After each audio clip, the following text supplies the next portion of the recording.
de conversar sobre el tema que nos acompaña el día de hoy. Ok, hola Natalie, ¿cómo estás? Espero que estés muy bien.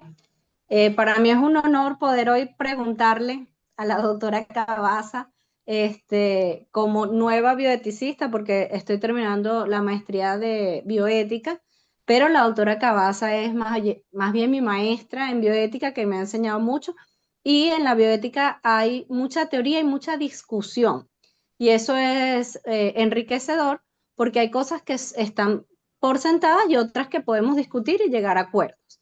Entonces, seguro que hoy pueden preguntar ustedes también y yo voy a aprovechar a la doctora a preguntarle muchas cosas. Bien. Muy buenas noches a todos y a todas. Bueno, un gusto estar con ustedes. Espero poder cumplir con las expectativas. Tenemos en el panel varias personas que practican la bioética y que, bueno, estaríamos muy satisfechos si hoy se llevan las ideas claves para entender que un comité de bioética es un trampolín y no es una camisa de fuerza, que lo que hace es fortalecer bien sean las investigaciones clínicas como las investigaciones básicas. Muchísimas gracias, Ingrid, por acompañarnos, a Natalie y a Ibidil por permitirnos este espacio de formación. Perfecto. Bueno, doctora, me encantó algo que leí, que me mandó Natalie, que era si alguna vez alguno de ustedes ha ingresado a una aplicación y al final dice acepta las condiciones, y no sé cuántas veces ustedes lo han leído, pero realmente creo que casi nunca. O sea, uno siempre le da acepto y sigo. Y eso en la medicina no es tan posible hacerlo porque, bueno, tiene sus consecuencias. Y eso es lo que se traduce mucho en consentimiento informado, que vamos a ahondar bastante en el consentimiento informado hoy con la doctora Cabaza. Mi primera pregunta, doctora, ¿qué es un consentimiento informado y a quién realmente hay que aplicárselo? ¿A todos o a algunas personas en específico? Bueno, en principio vamos a ubicarnos primero en lo que puede ser un comité de bioética en Ok. investigación y, por supuesto, los comités de ética hospitalario, que muchas veces tienen que cumplir también el papel mixto. O sea, muchos de nuestros hospitales hacen investigaciones clínicas y cumplen con una serie de prerrogativas para poder correr ese protocolo. En el contexto de una comité o comisión de bioética, depende cómo esté conformado, uno de los puntos álgidos es justamente la evaluación y la colaboración con el investigador, bien sea básico, clínico o aplicado, para la elaboración de ese consentimiento informado. O sea, la obtención del documento para obtener ese, valga la redundancia, ese documento es fundamental para cualquier práctica científica. Y bueno, la medicina está justamente sobre las bases científicas, ¿sí?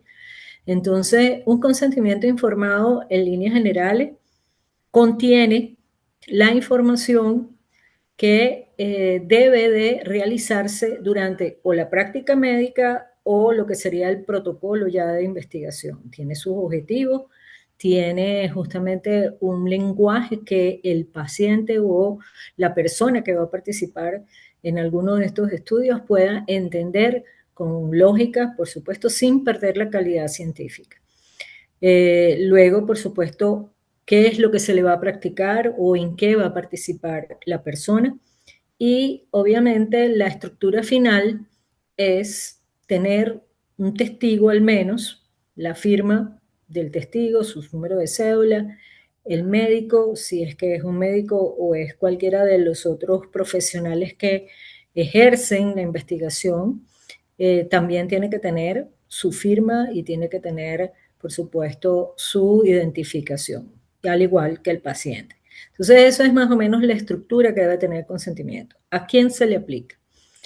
En líneas generales, aquellos o aquellas personas que van a ir a un procedimiento médico debieran de firmar un consentimiento informado. Eso tiene una estructura específica, no tiene que ser un documento excesivamente largo, tiene que estar sustentado por la historia clínica, sobre todo si es práctica de alguna cirugía en particular o algún procedimiento.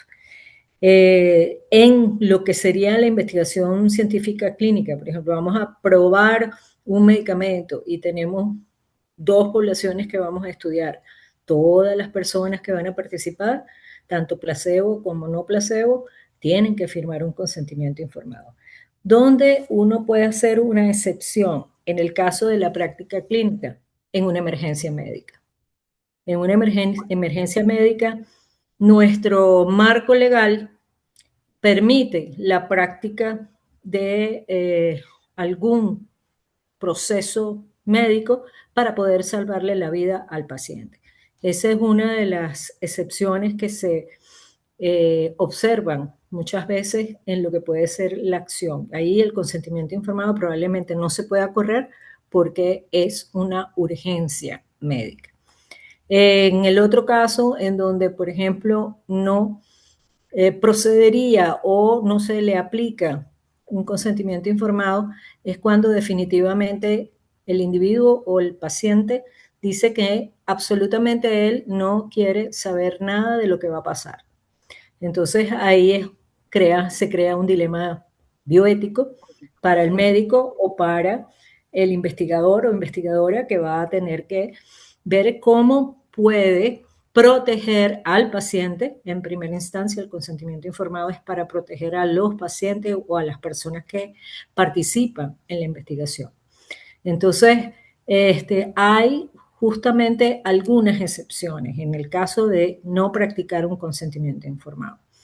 Pero en líneas generales debiera de existir un consentimiento informado. Corto, bien elaborado, o largo si lo amerita, un protocolo clínico para una prueba de un medicamento nuevo que entre al país, por ejemplo. Esos son protocolos que llevan una cantidad de documentación.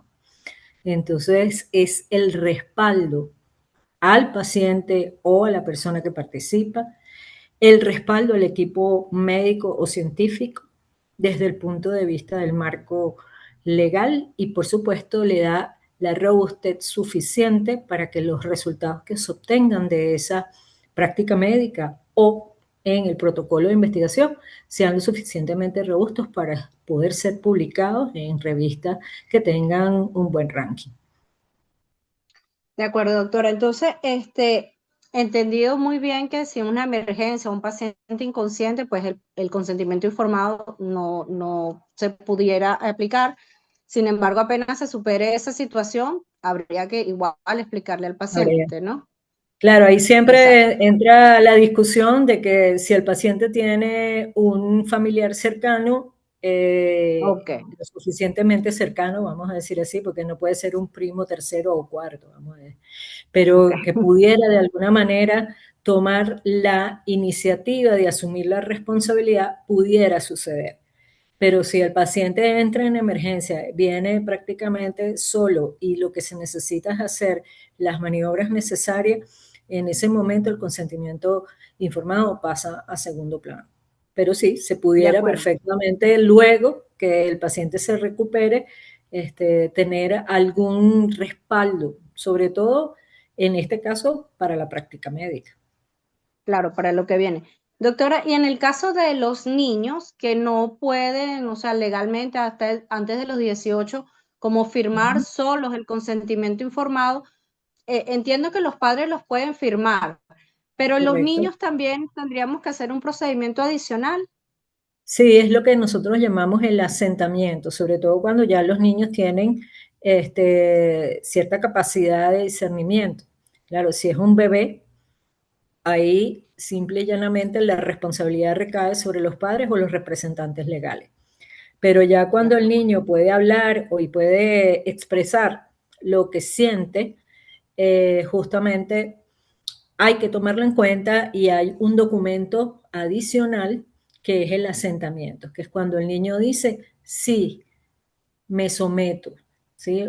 Estoy de acuerdo, sí voy a hacer el proceso, sí me voy a entregar, vamos a decir así. De hecho, en uno de los últimos congresos de pediatría se discutió este tema, había una psicóloga clínica también y efectivamente es un error cuando uno trata a los niños como si fueran adultos, niños adultos, y no lo son niños. Y uno tiene que explicarle qué es lo que le va a pasar en un lenguaje que ellos puedan perfectamente entender y entonces aceptar el asentamiento, pero no exime al consentimiento informado que deben de firmar los padres o De los acuerdo. representantes legales. Ok. Sí, bueno, de hecho como pediatra eso me pasa mucho y lo hacemos constantemente. Es muy importante. Incluso tan así es que le comento que tuve una clase de masaje infantil en donde son bebés. Y ahí te enseñan en el masaje infantil a pedirle permiso al bebé para poderle hacer el masaje a tu bebé, a tu hijo. Desde ahí Claro, me quedé impactada con lo importante que es de comenzar a respetar esa autonomía de cada claro, paciente, que es uno de los principios de bioética. correcto. Doctora, una cosa que usted dijo, pero yo creo que es importante, porque como estos procesos de hacer el consentimiento informado a veces no son tan sencillos, uno quiere entender por qué es importante hacerlo. Entonces, ¿a quién respalda un consentimiento? ¿Respalda solamente al médico o solamente al paciente? Realmente respalda a todo el mundo. Y antes que entremos ahí, quiero acotar algo más con el tema del consentimiento informado en adolescentes. Cuando hay, Oh, por ejemplo, una consulta con adolescentes, y sobre todo ujú. en líneas generales van sobre los temas sexuales, recordemos que la LOPNA nuestra permite que el adolescente mayor de 14 en adelante puede ir a una consulta médica sin necesidad de autorización paterna o del representante legal. Entonces, eso también hay que tomarlo en consideración. El adolescente hay que asumirlo prácticamente como si ya estuviese entrando en un tema de un consentimiento formal que él va a firmar. Aunque hay discusiones de que uno dice, bueno, o es un consentimiento o es un asentamiento. Lo importante es que haya un documento que respalde a la paciente o el paciente adolescente y que respalde al médico que lo está atendiendo o al protocolo que lo está cubriendo. Eso es importante porque en adolescentes se presentan muchos problemas a la hora, por ejemplo, de decir, oye, mi ginecólogo se pasó de la raya, ¿sí? Entonces, eso es importante porque nuestro marco legal permite que el adolescente o la adolescente vaya al médico sin compañía de los padres. Entonces, muy importante ahí, porque ahí el consentimiento o el asentamiento, como lo quieran llevar, porque hay gente que los considera más que todo todavía como que no han llegado a la mayoría de edad, entonces entramos a la discusión, es un asentamiento. Hágale el asentamiento, pero eso es Hágale. una protección para el médico, el equipo, ¿ok? Ok. Y además, por supuesto, el tema de la protección al individuo que está participando en eso. En los protocolos de investigación, por ejemplo, en las comunidades, que hay que trabajar con infecciones de transmisión sexual, que es un tema bastante recurrente. La opción mejor en un protocolo que sea así de investigación, que toque comunidades en donde uno incluya menores de edad, prácticamente es interesante asirse de lo que es el término legal, si es un adolescente, y si es un niño, entonces tenemos el asentamiento y tenemos el consentimiento. Entonces, Ya. eso lo quiero dejar como algo importante que hay que tomar en cuenta. Eh, Básicamente, el consentimiento en líneas generales protege al equipo de investigación, si estamos hablando de un protocolo de investigación, al médico, si estamos hablando de una práctica médica, por ejemplo, o al odontólogo, porque no es solamente para este tipo de profesional. O sea, todo profesional que ejerza de alguna manera acciones en biomedicina, tiene que estar protegido de algunos términos. Generalmente son términos legales, judiciales, pero en el caso de la bioética, quien respalda es el consentimiento informado. Y hemos empezado a hablar que el consentimiento informado es un documento vinculante. ¿Qué significa esto? Que yo protejo primero a la persona que está en la acción de la investigación o del acto médico, ¿ok? O el mismo odontólogo. la Facultad de Odontología de la Universidad Central de Venezuela tiene por lo menos 12 tipos de consentimientos informados para cada una de las prácticas. Entonces, ahí vemos cómo responsablemente ellos no unificaron un consentimiento informado para un solo tipo de paciente, sino que, voy a hacer una extracción, eso tiene una categoría. Voy a hacer un tratamiento, por ejemplo, no sé, de odontología usual, La poner unos limpieza. brackets, Ok. la limpieza. Generalmente, el buen odontólogo que está, por ejemplo, salido de la Universidad Central, lo vamos a ver con su historia clínica, ¿ok? Y atrás tiene su consentimiento informado de acuerdo a la especialidad que él tiene. Y esa debiera de ser la rutina, vamos a decir, en la práctica médica en las distintas especialidades. O sea, un consentimiento informado en ginecología tiene una característica, en dermatología tiene otra característica, en cirugía tiene otras características. Entonces, eso es algo que hay que tomar en cuenta, pero dejando en claro y puntualizando. Protege a la persona, porque todo el tema de la bioética en líneas generales gira alrededor de el paciente o la persona que está involucrada en una investigación, bien sea clínica, básica o aplicada, o en un procedimiento biomédico. Protege al equipo que está acompañando al proceso y, por supuesto, protege también a el médico o al biomédico que está ejerciendo el acto. Entonces, protege al odontólogo, protege al médico, protege básicamente al grupo de investigación que puede estar conformado en forma multidisciplinaria, protege hasta la persona que va a hacer la rutina de una prueba biológica o bioquímica. O sea, son documentos que son integrales en cuanto a lo que sería la seguridad y la protección y la beneficencia, que es el principio, uno de los grandes principios de la bioética, con respecto a un procedimiento que puede ser eso, una investigación o puede ser un acto médico, un acto odontológico. Creo que el profe Jesús tiene una manito levantada. No sé si le podemos dar pase.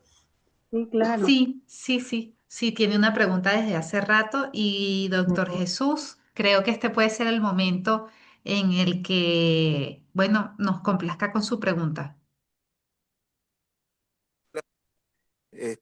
No sé si me escuchan. Sí, ¿Me profe. escuchan?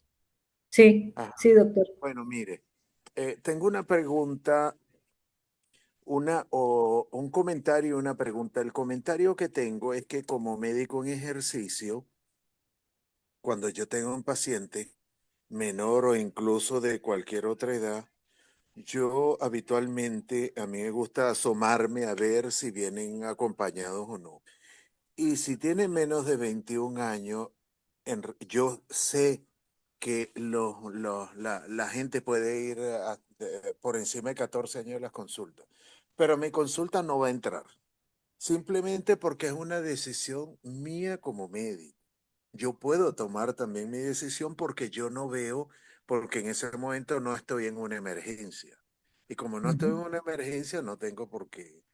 Yo quisiera saber primero si eso es correcto o no, pero mi pregunta sobre todo viene por la siguiente. Yo soy editor de una ujú, revista universitaria, y tengo a veces muchas dificultades para expresarle a las personas que los trabajos que quieren ser publicados y que tal, no sé qué, en realidad por consenso entre los indizadores, que es de los que depende una revista, en ujú, realidad, para que sea tomada como tal y todas esas cosas, una de las cosas que ellos piden es que prácticamente no existe ningún tipo de publicación en la cual no haya un aval por parte de un comité de bioética. Estoy hablando, por supuesto, concretamente aquellas publicaciones en las cuales no hay manipulación de pacientes, porque lo que usted manipuló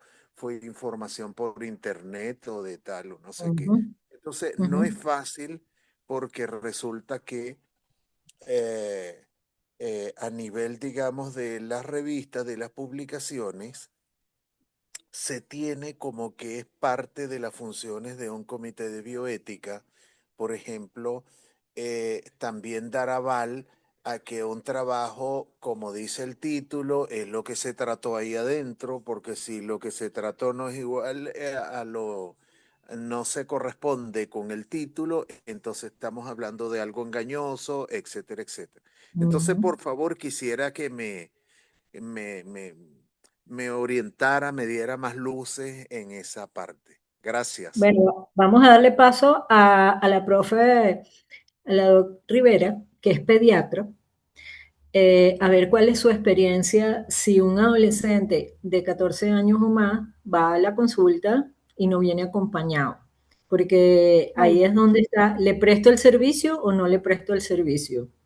ok, si estamos hablando de una consulta electiva, siempre también espero que llegue algún acompañante. Mi edad como límite son los 18 años.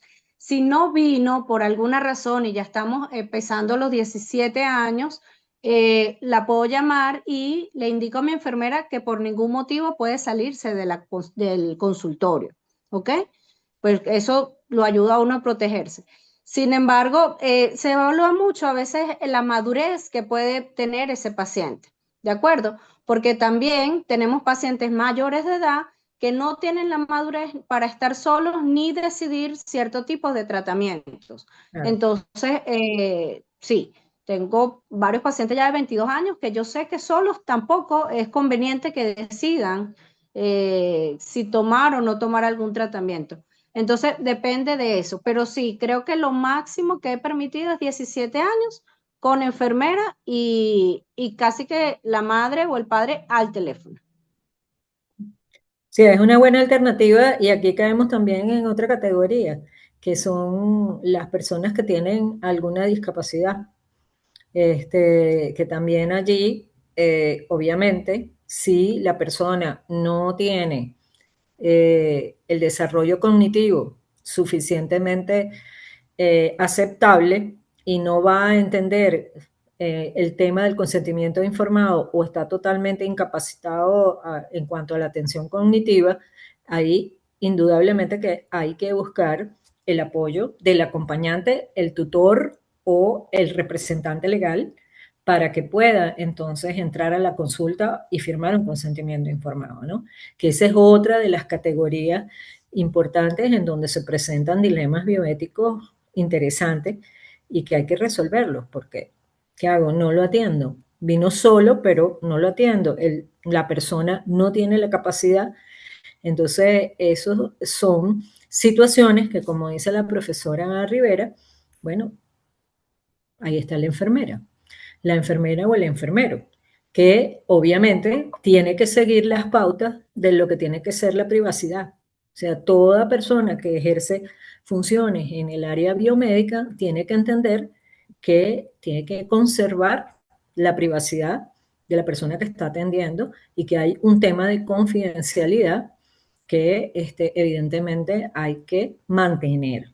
De hecho, los miembros de un comité de bioética bien instituido, cuando están en el comité, lo primero que uno hace es decir, señores, todos tenemos que firmar una carta de confidencialidad y eso tiene todas unas pautas. ¿Por qué? Porque uno maneja información sensible. Y lo que preguntaba el doctor Jesús con respecto a las revistas, que ahora hay toda una batalla con las revistas, de las que sí son decentes, las que no son decentes. Bueno, ahí prácticamente cuando no hay pacientes y estamos haciendo un metaanálisis, por ejemplo, o una revisión de un tema, exigir que eso lo vea un comité de bioética por el tema de plagio, realmente es como un poquito subido de tono, porque se supone que todo lo que es metaanálisis. Se supone que todo lo que uno hace como una revisión científica viene, en teoría, de lineamientos y de otras revistas que tienen una capacidad de decir y de hacer papers que son veraces. ¿Okay? El punto viene con los open access, viene con estas revistas que le piden a la gente, que le dice, no le vamos a cobrar y publique aquí. Entonces, esas revistas que son de dudosa procedencia, el verdadero científico no va a optar por esas revistas. Y esos casos cada vez son más graves y se presentan con más frecuencia. Pero investigaciones o casos que se vayan a publicar, en el caso del profesor Jesús, que es la revista del posgrado, de los posgrados de medicina, que tengan injerencia y que haya pacientes de por medio, obviamente que va a tener que pasar por un comité de bioética. ¿Qué está pasando con estas investigaciones? Que la gente arranca, hace primero la acción y luego pretende que el comité de bioética le apruebe. Entonces es al revés. O sea, si yo sé que tengo un proyecto de investigación en cualquiera de las áreas, ¿qué debo hacer? Primero someterlo a un comité de bioética que esté debidamente registrado, que es el otro capítulo. Y luego esperar el consentimiento del comité de bioética de que el sistema está correcto y que puede aplicar el proyecto con ciertas prerrogativas. Ahora, empezar un procedimiento o empezar un proyecto de investigación sin haber pasado por un comité de bioética es un error. Y eso lo vemos con frecuencia.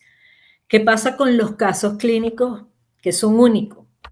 Si el médico o el odontólogo o el que sea que está ejerciendo alguna acción científica tuviese ya el consentimiento informado previo, inmediatamente ese caso está blindado.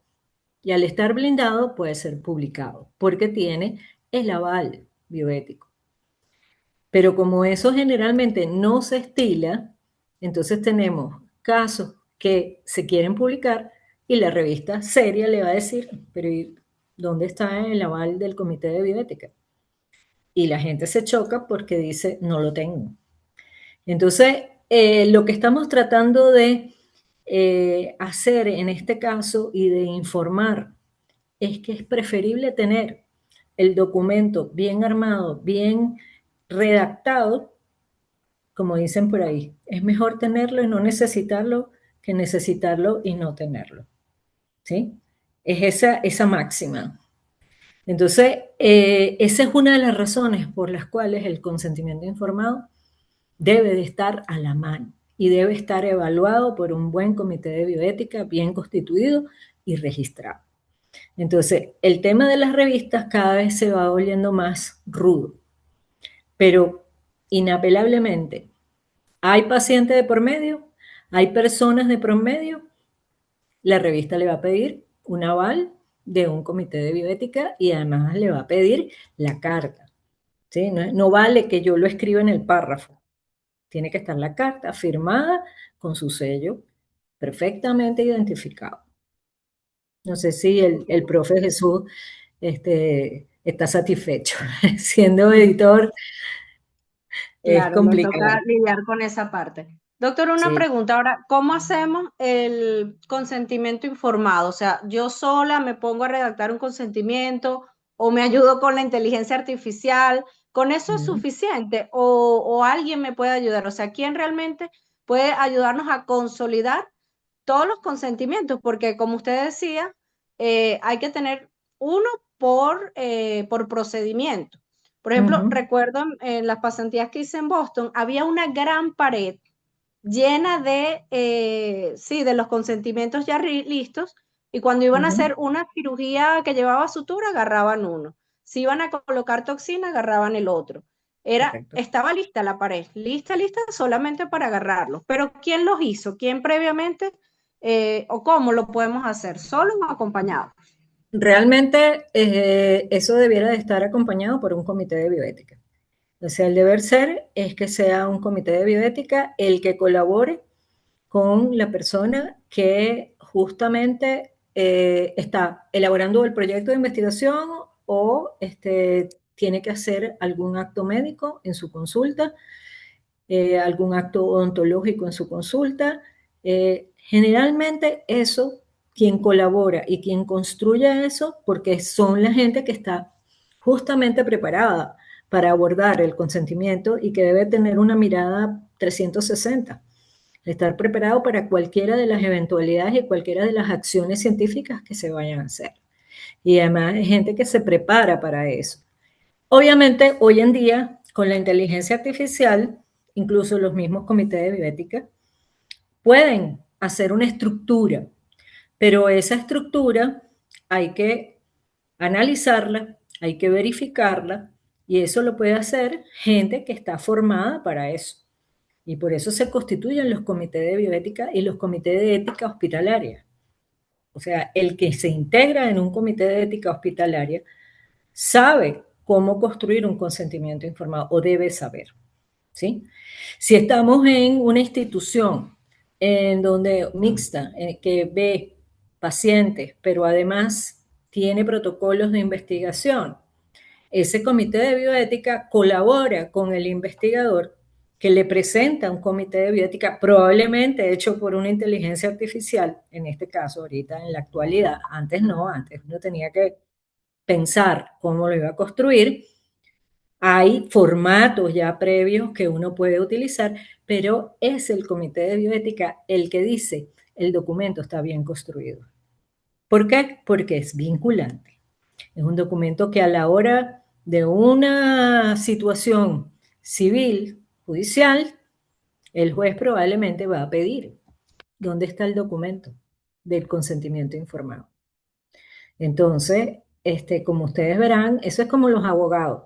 O sea, yo no me puedo redactar mi propia acta de nacimiento, ¿ok? Si tengo que sacar una copia, tengo que ir a la notaría y son especializados para sacar ese documento. Si tengo que hacer un acta de matrimonio, básicamente, ¿quién lo hace? Lo hace gente que sabe de leyes. Esto está en la misma situación y en el mismo rango de valor, tal cual. Doctora, me he enterado que hay sistemas en donde hay registros, o sea, que ya hay registros de varios tipos de consentimiento informado y que quedan como unas líneas solo para rellenar algunas partes y que lo firme el paciente. ¿Eso es recomendable o no tan recomendable? Llegamos a ese punto porque, claro, la automatización, esto no es nuevo, ¿cierto? La velocidad con la cual uno tiene que circular en los consultorios y atender a los pacientes en hospitales, en consultorios privados o en consultorios públicos, ha llevado a que uno vaya a la automatización. Eso no es malo. Es decir, si yo tengo una historia clínica digital, me va a facilitar una cantidad de procesos al final, cuando yo tengo que revisar una gran cantidad de documentos. Pero si ustedes ven, ese tipo de procesos digitales deben estar blindados con ciberseguridad. Entonces, si empezamos con el tema de la historia clínica y el anexo a los sistemas automatizados o digitalizados que podemos colocarle desde la radiografía, podemos una resonancia magnética, los exámenes paramédicos, etcétera, etcétera, y me permite una visión 360 nuevamente del paciente, me está facilitando la observación y el diagnóstico.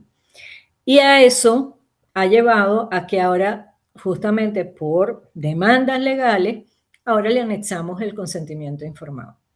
Consentimiento informado que la casa promotora de cualquiera de los sistemas que automatizan la parte médica, le dicen, no, bueno, eso fue revisado por el Comité de Bioética de Madrid y resulta que estamos en Caracas.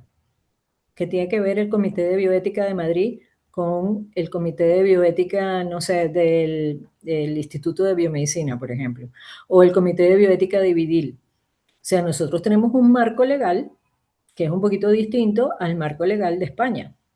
¿ok?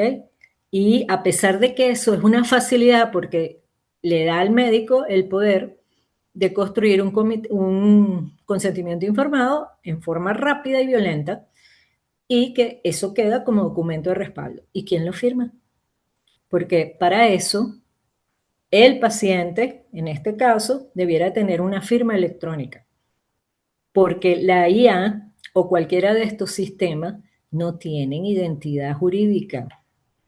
Entonces, ahí caemos en estas ilegalidades que vienen corriendo, pero que en el momento que ocurre algo, un consentimiento informado que no tiene un testigo, que no tiene la firma del médico, que no tiene la firma del paciente, que dice que se somete a tal proceso, es un documento no válido jurídicamente. Entonces hay que tener cuidado, porque suena muy bonito, porque automatizo el proceso, hago que las cosas corran más velozmente, pero no me estoy respaldando ni estoy respaldando al paciente. Entonces hay que tener atención con eso porque están entrando sistemas que son justamente sistemas que nos permiten automatizar la historia clínica, todo lo que son los exámenes, pero que ahora también te ofrecen como gran novedad, no, pero mire, tranquilo, aquí está el clic donde usted puede hacer su propio consentimiento informado y bajarlo y hacérselo firmar al paciente, por ejemplo, en el mejor caso. Y si no lo firma, sino que queda ahí simplemente que es una consulta, mira, te voy a leer esto, ¿lo entendiste? Sí. Y el médico pone, sí. Eso no tiene validez jurídica. No De hay acuerdo, validez doctora. jurídica. Muy importante. Realmente la doctora me pasó un documento espectacular donde están todas las leyes y los artículos que avalan que existan los consentimientos informados. Quizás, no, o sea, no lo vamos a nombrar todos, pero me No. interesó uno del Código de Odontología, doctora. No sé si usted Sí. lo tiene ahí a mano, pero bueno, dice que establece que es un deber del médico informar y obtener el consentimiento informado como un principio ético de la relación médico-paciente. Entonces, no es una traba más que queramos poner, realmente es un deber médico. Claro. O sea, nosotros tenemos la Constitución de la República, ahí hay varios artículos, después si quieren se los mandamos, que respaldan, justamente protegen a las personas que van a someterse a cualquier procedimiento o a cualquier experimentación. En nuestra Constitución está. Tienen la ley del ejercicio médico o de cualquiera de los otros profesionales de la medicina o de la biomedicina. Tienen el código de odontología que para mí es un documento extraordinario. Quizás habría que actualizarlo, ¿sí? Igual que la ley, porque tiene 700 años. Pero el Código de Ontología dice perfectamente cuáles son los derechos y deberes de los pacientes y cuáles son los derechos y los deberes de la parte médica. Es muy explícito. Ahí están los grandes principios bioéticos que en esa época se llamaba de ética, ¿sí? Pero ahí están bien delineados. Y hoy comentábamos que eso debiera de ser como el libro marco para cuando nuestros estudiantes de medicina entran en primer año. Ellos en primer año ya deberían de conocer que tienen la ley de ejercicio de la medicina, tienen el código de ontología, tienen los artículos de la Constitución y de la ley de salud, que también es bastante vieja. Pero ahí está el respeto a la individualidad, el tema del consentimiento informado. O sea, tenemos marco jurídico y por ende hay que respetarlo. Y vamos para lo mismo. Protege a la persona, protege al equipo, protege al médico o al profesional que tiene que hacer algún proceso biomédico. ¿Está De claro? acuerdo. Doctora, hay una pregunta, cuando ya, bueno, como se hace en conjunto, porque al final el procedimiento, el que sabe cómo se hace y los riesgos es el profesional de la salud en conjunto con el bioeticista, que es el que se conoce todas las reglas, todas las partes del consentimiento informado y que tienen la experiencia.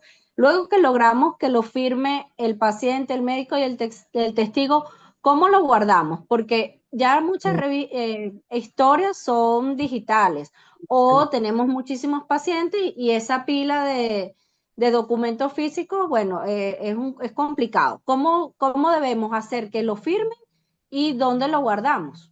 Si puede ser Claro. digital o no. El problema está, doctora Ingrid, es que si vamos a los marcos legales, nuestras leyes y nuestros códigos son viejos. Y ahí no se menciona en absoluto que yo puedo tener una historia digital o que puedo tener un consentimiento informado digital. Entonces ahí entramos en una diatriba legal, ¿verdad? Que solamente se solventa, por lo menos el comité de bioética tiene que ayudar al investigador o al médico a justificar que va a utilizar un medio digital que va a tener ciberseguridad, ¿ok? Y que justamente nosotros podamos de alguna manera garantizar que ese proceso jurídico se cumpla. De hecho, hay alguien que intervino que dice, sí tenemos un marco jurídico, por supuesto, de hecho lo tienen. O sea, todo proceso biomédico está perfectamente categorizado. Y entonces ahí es donde el Comité de Bioética refuerza lo que puede ser el marco jurídico. Y por eso es que se vuelve vinculante un documento como la obtención del consentimiento informado. Guardarlo, bueno, todavía estamos con la vieja práctica, ¿no? Que por lo menos 10 años para guardar todos los archivos tienen que estar en físico hasta que justamente se haga la transición y se permita que de manera digital, con la ciberprotección, porque eso es un punto drástico, porque uno está trabajando con la privacidad de la gente. Entonces, todos estos sistemas tienen que tener justamente y garantizar que toda la información que está allí sea perfectamente blindada y que no se vaya a escapar por ninguna parte. Cuando aparece la telemedicina, una de las cosas que se planteaba era eso, o sea, ¿qué hacer con el caso de la telemedicina? En donde yo estoy haciendo interconsulta a través de un medio digital. Y hay todo un protocolo que la UNESCO misma dictamina que permite entonces el uso de la telemedicina salvaguardando la privacidad de los pacientes y ayudando y colaborando con el equipo que está trabajando desde telemedicina. Entonces, lamentablemente, hasta que no venga una modificación de la ley que diga que se puede utilizar el sistema digital y que eso esté perfectamente blindado, estamos como en una especie de limbo, ¿ok? Porque no está en ninguno de nuestros instrumentos jurídicos. Pero por eso que cuando uno contrata uno de estos servicios, oye, tienes que tener una garantía de que verdaderamente está protegiendo toda la información.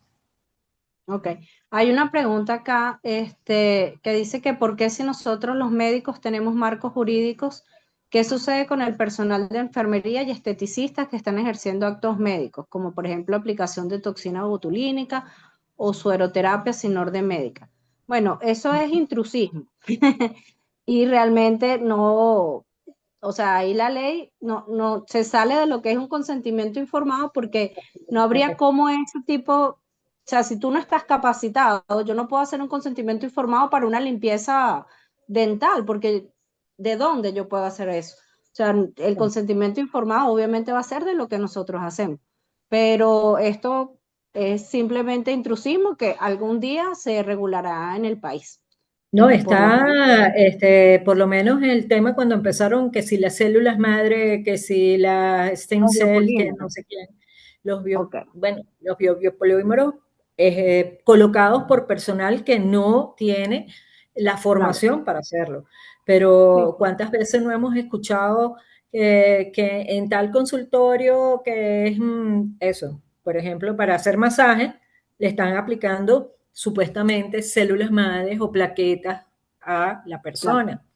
Eso es Sí, sí, ilegal. no. Y eso está Totalmente. en la ley de trasplante. En la ley de trasplante de órganos léanla porque esa ley que pasó de una manera casi desapercibida o muy interesados los que tienen temas de trasplante, ¿ok?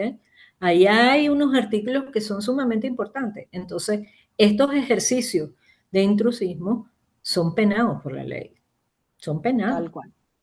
Sí, bueno, tenemos que al final preocuparnos porque por demostrar y hacer bien las cosas los médicos y así se entiende la diferencia.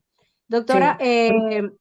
si en un consentimiento informado, como habló usted en el inicio, que ya lo tengamos listo para en la primera consulta, justo antes de entrar a la primera consulta, ya ahí podríamos incluir como que si las fotos las vamos a utilizar a futuro, si las muestras las podemos utilizar a futuro, ya Deben, pudiese ir incluido. Debe ir, o deben, sea, ni siquiera perfecto. O sea, ya debe deben, estar ahí incluido. deben. Y por De acuerdo. ejemplo, en varias instituciones ya, cuando de hecho se hace servicio, docencia e investigación, en varios de nuestros institutos de servicio y de investigación, para muestra un botón, el Instituto de Biomedicina Dr. Jacinto Convit, eh, cuando uno hace ese tipo de consentimientos, le coloca justamente una coletilla que diga si el paciente está dispuesto en que sus muestras pasen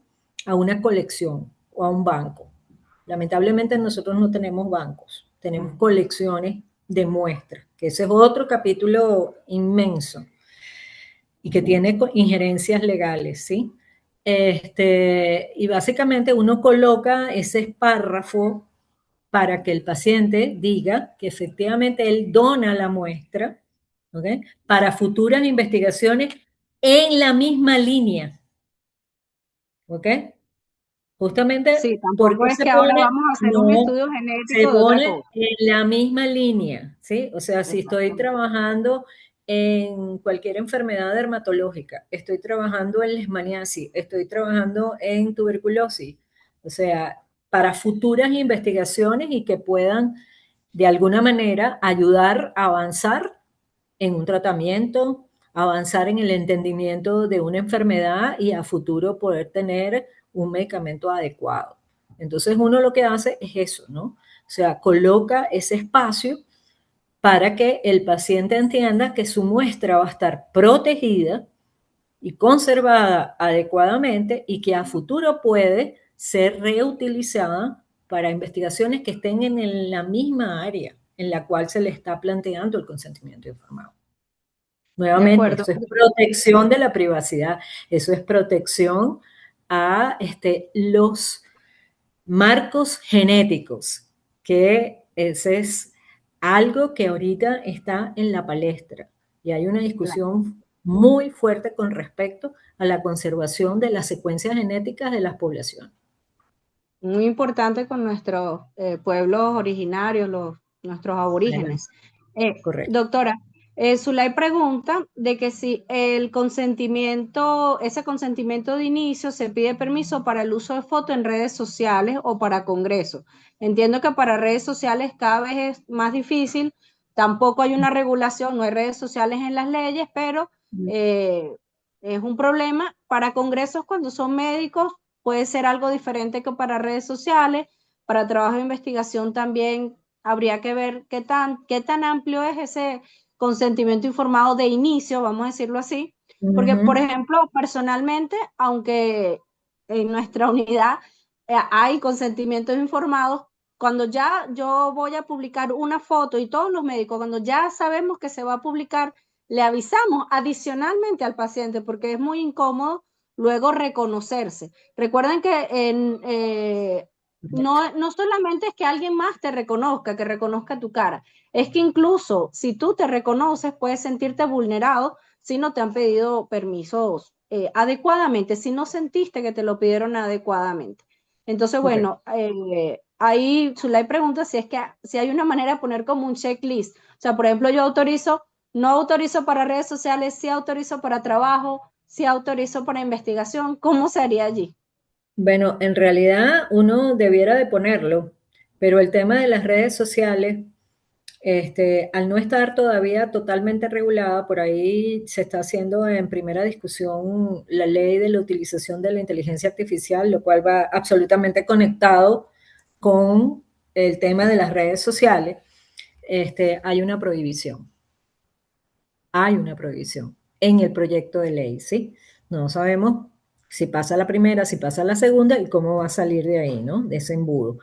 Pero hay una tendencia a que lo que es, vamos a llamarlo, el consorcio de la información de los pacientes, bien sea un procedimiento sencillo o un procedimiento un poco más avanzado, en redes sociales es casi que imposible que se le pueda dar la patente de corso para que sea publicado.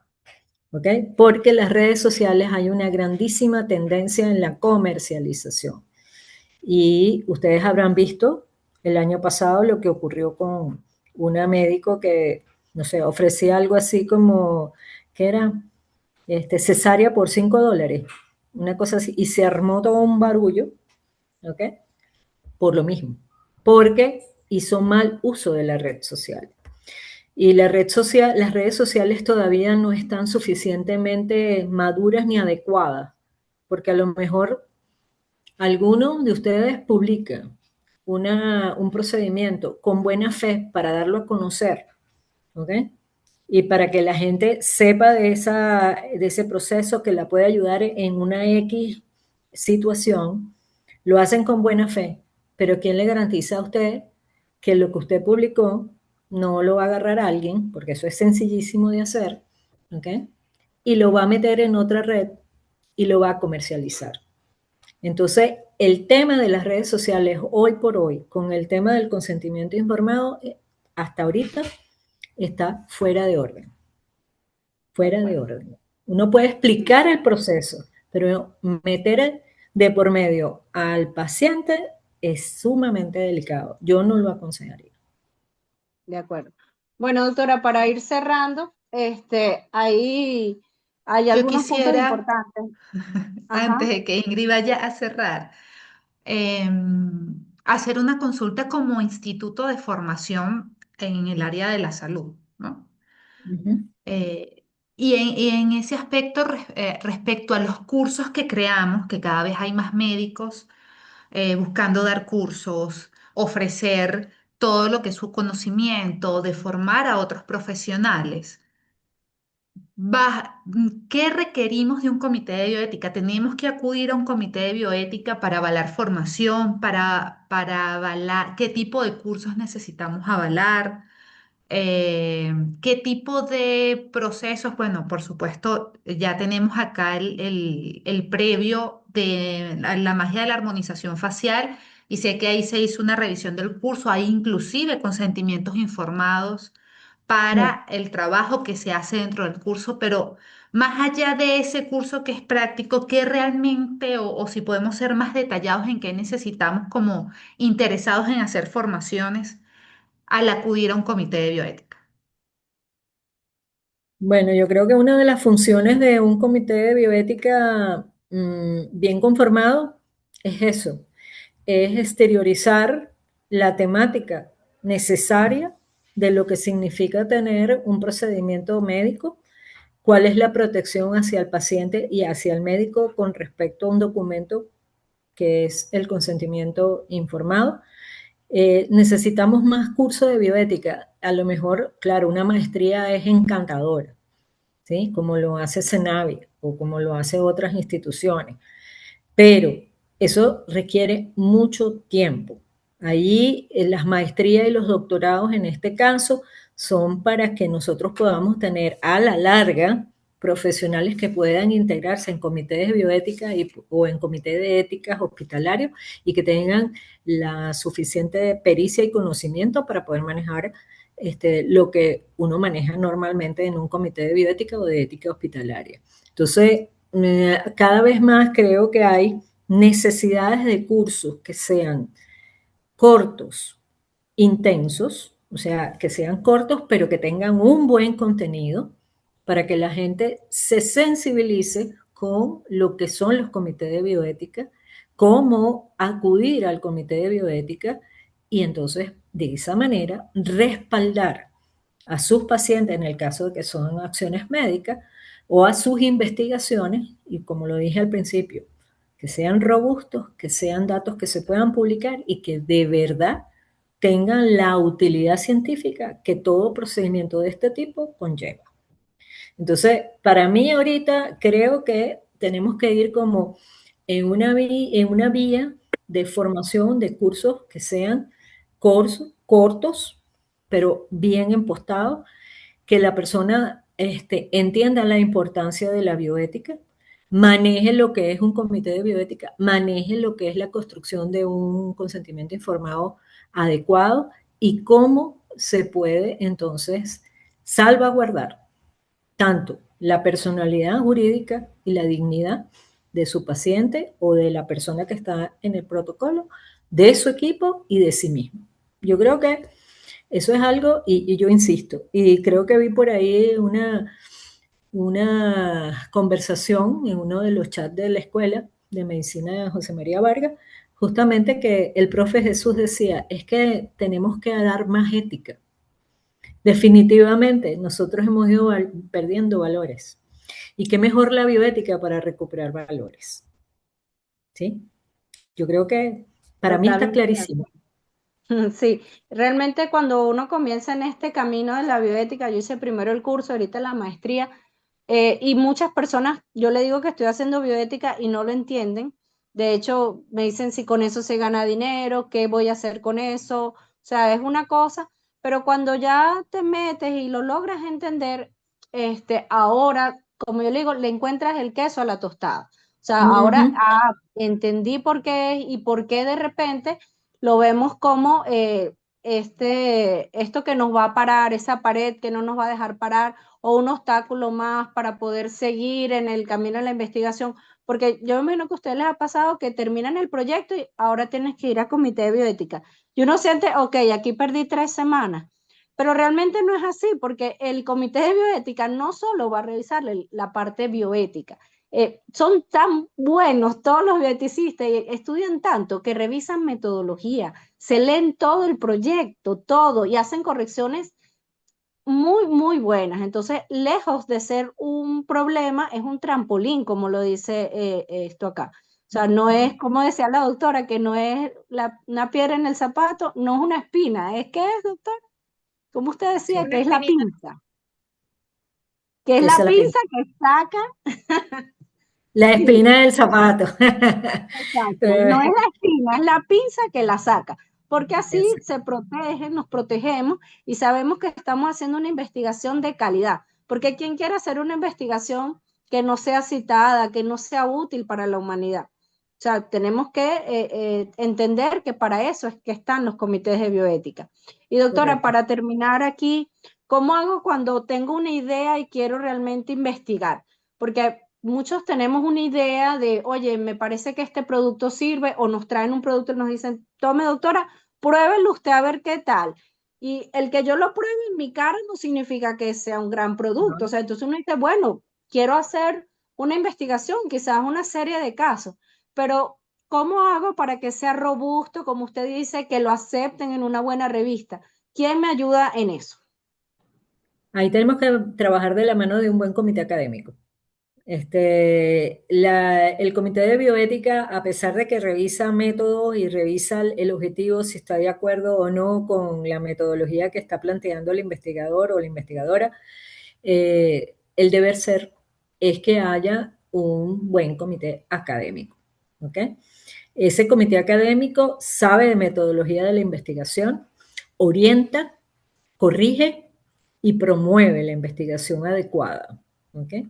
Y en paralelo trabaja con el comité de bioética, porque el comité de bioética, si bien va a revisar la parte académica, si ya yo tengo un comité académico adecuado y simplemente me tengo que abocar a ver todo el contexto bioético, ese protocolo, ese supuesto caso, esa supuesta idea va a estar totalmente blindada para que pueda llevarla a término adecuadamente y que sus datos sean absolutamente publicadas, sean buenos o malos, o sea, contrastantes o no, ¿sí? Porque a veces la investigación, yo tengo una hipótesis y resulta que cuando llego a mis resultados me doy cuenta que mi hipótesis es incierta o no es. Pero eso también es válido. Los resultados negativos también son válidos. Y eso Sí, está total. blindado por un comité académico, está blindado por un comité de bioética. Pero obviamente la metodología en la investigación la tiene que evaluar en principio un buen comité académico. Y el comité académico lo lleva al comité de bioética o lo hacen en paralelo. Pero la razón fundamental de la investigación es comité académico da unos lineamientos y el comité de bioética repasa esos lineamientos y se aboca a todo lo que es el análisis bioético del protocolo. Entonces queda perfectamente dentro de una muralla. Listo. De acuerdo, doctora, ahora sí ya para finalizar. ¿IBIDIL tiene ese comité que nos puede ayudar a todos? Hay un comité académico, ciertamente, y el comité de bioética sí está conformado y todos son investigadores. O sea, el comité de bioética de IBIDIL tiene la capacidad doble, vamos a decir así, aunque no es nuestra primera función, ¿sí? Porque evidentemente tener en una institución que actualmente tiene como visión y misión tener un instituto en donde se pueda hacer investigación adecuada, que esté dentro de los cánones de la metodología científica y además bioéticamente blindado, no es fácil conseguir tanta gente para hacer eso. Entonces, el Comité de Bioética de BIDIL tendría en este momento la capacidad también de hacer orientaciones metodológicas en la investigación. Entonces, eso es una fortaleza que tiene BIDIL en este momento. De acuerdo. Bueno, para cerrar mi último comentario, hemos hecho trabajo de investigación en la unidad y hemos tenido como participantes a miembros del comité de bioéticas, bioeticistas, y es muy cómico poderles entregar nuestro gran consentimiento informado, le damos un té, lo dejamos tranquilo, porque eso es importante, darle el tiempo al paciente de leérselo, de que te pregunte, de que esté redactado en una forma que bastantes personas puedan entender, o sea, que todos puedan entender. Y bueno, lo hemos logrado. Es un reto. Cada vez que va un bioeticista y tenemos que entregarle esos consentimientos, yo se lo entrego, me persino y me salgo, esperando a ver que yo regrese y me diga, yo le digo, doctor, ¿todo bien? Sí, ah, bueno, perfecto. Entonces sí se puede hacer investigación de alta calidad en Venezuela, solo que tenemos que buscar quién nos apoye, porque pues los médicos no tenemos gran formación allí, pero hay personas que sí, como la doctora Cabaza o todos los miembros del comité, y eso tenemos que aprovecharlo. Es correcto. ¿Hay alguna el profesor Jesús creo que quiere Sí, hacer una pregunta viva voz? ok, yo estoy por aquí. También, bueno, quería agradecerle a la doctora Ingrid y a la doctora Cabazar por la oportunidad de escucharles toda su experiencia en bioética. Para nosotros es un gran honor de dividir tenerlo, pero también hemos ido aprendiendo cada vez más y creo que este tema de bioética se tiene que trabajar en muchos módulos, porque hablar ahorita, por ejemplo, de la inteligencia artificial es un boom en bioética. Hablar la parte de, como nos comentó, de los neurochips también. El uso de piezas que, no, que a veces nosotros manejamos esas muestras de nuestros pacientes de una manera que permitimos que sean trasladadas de un sitio a otro, de un país a otro. También eso hay que tocarlo los médicos, porque ahorita ya se hacen estudios genéticos que van de Venezuela a España.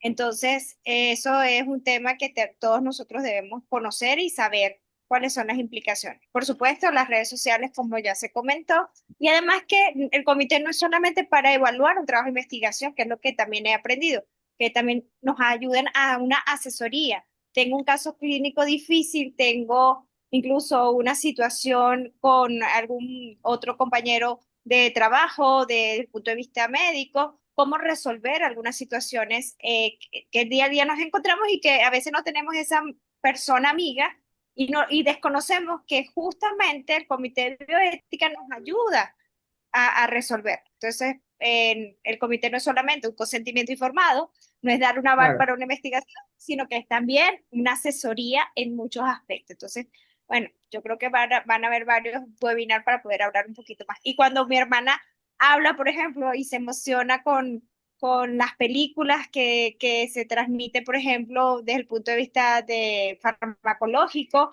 o de las vacunas, entonces son temas y temas que están en la palestra que, bueno, que tenemos que tocar. Gracias por esta oportunidad. Gracias a usted, Zulay. Así es. Bueno, yo quiero cerrar igual agradeciendo, dándoles las gracias a todas las personas que están acá conectadas, que se han mantenido. Esperamos que este webinar haya sido de mucho interés para ustedes, que puedan llevarse un poco más de claridad de cómo los puede acompañar el Comité de Bioética, de qué cosas necesitan o requieren para blindar su práctica médica y por supuesto también para proteger al paciente. Nosotros desde Dividir en el Comité de Bioética estamos a la orden para asesorarlos, para acompañarlos, para generar este tipo de recursos. Entonces, no duden desde una investigación, un consentimiento informado. Miren la importancia de poder contextualizar, de poder ser, no verlo como un consentimiento que me sirve para todo, no es un récipe médico, es un documento que requiere mucha evaluación. Entonces, por acá estamos a la orden para cada uno de estos puntos y bueno, cerramos este webinar. Ya contando probablemente el tiempo para para poder en los próximos cortos meses poderles dar y poder sacar a ustedes un primer curso de bioética en el cual van a poder comenzar a indagar y van a poder comenzar a conocer sobre esta área un poco más a profundidad, sin, como decía la doctora Cabaza, sin que sea tan largo y tan direccionada a una maestría probablemente, pero sí que puedan tener una base lo suficientemente robusta y fuerte para que puedan seguir fortaleciendo y robusteciendo su carrera. No Natalie, sé si, antes para ajá. interrumpirte, en bioética nunca terminas de estudiar. Hay tantas cosas por estudiar que ni siquiera la maestría termina siendo completa. Es como el abreboca para tú dedicarte a estudiar. Entonces, incluso el curso que yo sé que ya se está preparando en IBIDIL tiene cosas que en la maestría, por ejemplo, no están y son súper interesantes. Qué bueno, gracias Ingrid por ese paréntesis. Y bueno, si ya estamos listos por acá, quedamos nuevamente por acá a la orden. Si alguien quiere comentar algo más, hacer alguna nueva pregunta, si no estamos listos, entonces para despedirnos. Está el doctor Jesús en cola, el profe Jesús. Sí, Está el yo tengo una doctor pregunta, Jesús. dice, no sé si hacerla de viva voz. Ah, no, pero eso fue iniciando. Ah, imagínese. Ah, listo. Esa fue la pregunta Hay que una hizo pregunta iniciando. que quedó en el tintero que me parece importante para cerrar, que decía, cómo se registran Ujú. los comités de bioética? Entonces, en líneas generales, por lo menos eso, hay que hacer un documento completo de cómo es la Constitución, cuáles son las normativas, quiénes lo integran y, por supuesto, la integración del Comité de Bioética lleva todas unas características, ¿sí? Eso está muy bien descrito en los documentos de la UNESCO, justamente de cómo se prepara un comité de bioética y cómo debe ser presentado. En nuestro caso, está registrado en notaría. Y creo que en registro también, Zulay, corríjame si no es así. Todavía falta un paso más, pero es porque hay un vacío legal que antes uno debía de registrar los comités de ética hospitalarios o notificar al Ministerio para el Poder Popular de la Salud la existencia del comité y su integración y cuál era su normativa. Eso se perdió en el tiempo.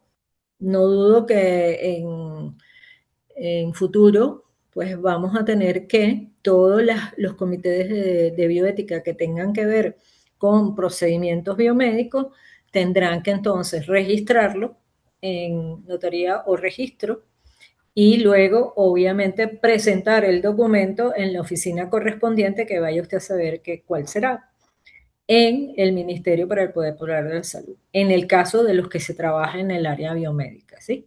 En el caso, por ejemplo, de los comités de bioética que tienen que ver con la parte biotecnológica y que tienen que ver con todo lo que son temas agropecuarios, hay otras instancias que le corresponden, por ejemplo, a el Ministerio de Ecosocialismo. Entonces, como ustedes verán, nos queda mucho camino por transitar, pero la recomendación en este momento es que cumplan con los lineamientos de la UNESCO, particularmente, y por supuesto con las leyes y normas venezolanas, lo registren, bien sea o notaríen, preferiblemente registro, ¿okay? Y tengan su documento legalizado. En el momento en que se lo pida el Ministerio para el Poder Popular de la Salud, pues puedan presentar los recaudos como corresponde. Eso es muy importante que lo tengan. El registro es importante. No puede ser un comité que simplemente está en un acta normal, en una hoja membretada y sin ningún tipo de soporte jurídico. Y yo creo que con eso cerramos este capítulo. Muchísimas gracias a todos y a todas. Ojalá que podamos seguir haciendo este tipo de webinar. Nuestra primera función como integrantes de comités de bioética es la formación y tratar de seguir avanzando e impregnando a los distintos profesionales de una práctica ética, ¿sí? Y que cada uno ejerza su profesión adecuadamente, además de lo que tienen como códigos de ontología, pero yo creo que hay que reforzar los conocimientos bioéticos en estas prácticas. Perfecto. Bueno, muchas gracias. Feliz noche a todos. Nos Vale. vemos la semana que viene, el jueves 19, con un nuevo tema muy interesante que les voy a dejar por acá para que lo puedan ir viendo mientras que se retiran. Jueves 9, 8 de la noche. Muchas gracias por acompañarnos el día de hoy. Gracias. Chao, hasta luego, hasta luego. Gracias.